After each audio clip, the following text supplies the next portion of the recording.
منافق کے ساتھ دوستی نہ رکھو کیونکہ وہ بہت بڑا چال باز ہوتا ہے۔ یہ بھیڑیے کے ساتھ کھاتا ہے، کتے کے ساتھ بھونکتا ہے اور چرواہے کے ساتھ روتا ہے۔ اللہ تعالیٰ کو ان 3 گھروں سے سخت نفرت ہے۔ نمبر 1، جس گھر میں عورت کی آواز مرد کی آواز سے اوپر ہو جائے یعنی تیز ہو جائے، اس گھر کو 70,000 فرشتے سارا دن کوستے ہیں۔ نمبر 2، جس گھر میں کسی کے حق کا مارا ہوا پیسہ جمع ہو اور اسی کے مارے ہوئے پیسوں سے اس گھر کی روشنی اور تکبر ہوتا ہو۔ نمبر 3، جس گھر کے لوگوں کو مہمان کا آنا پسند نہیں، حضرت جبرائیل علیہ السلام فرماتے ہیں اس گھر کی نمازوں کا ثواب فرشتے لکھا نہیں کرتے۔ اگر اپنی زندگیوں میں خوشی لانا چاہتے ہو تو برداشت کرنا سیکھو۔ شادی کے بعد لڑکا سدھر جائے گا، یہ جملہ لڑکی کے ساتھ ناانصافی ہے۔ لڑکا سدھرے نہ سدھرے لیکن لوگ اپنی لڑکی کی زندگی داؤ پر لگا دیتے ہیں۔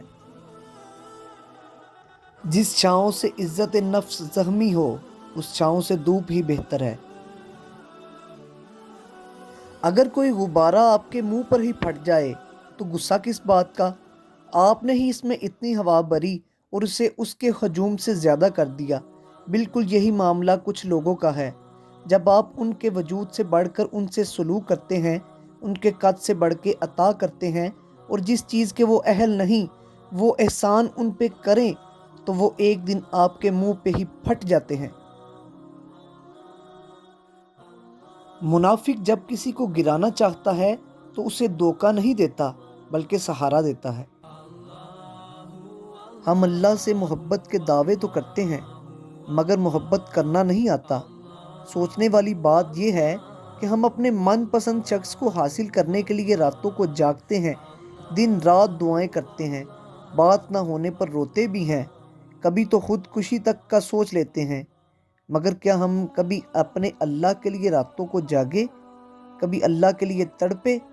اللہ سے کہا کبھی کہ اللہ اگر میری بات نہ ہوئی، میں سجدہ نہ کر سکا اور تو ناراض ہو گیا تو میں مر جاؤں گا۔ صبر کرنا سیکھ لیں، اللہ سب جانتا ہے۔ وہ جانتا ہے کہ آپ کب اور کن وقتوں سے گزرے ہیں۔ یقین کریں وقت بدل جائے گا کیونکہ تبدیلی کائنات کا اصول ہے۔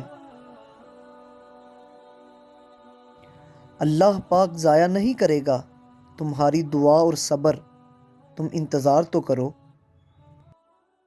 اگر دوسروں کو سمجھانا مشکل ہو جائے تو خود کو سمجھا لینا بہتر ہے۔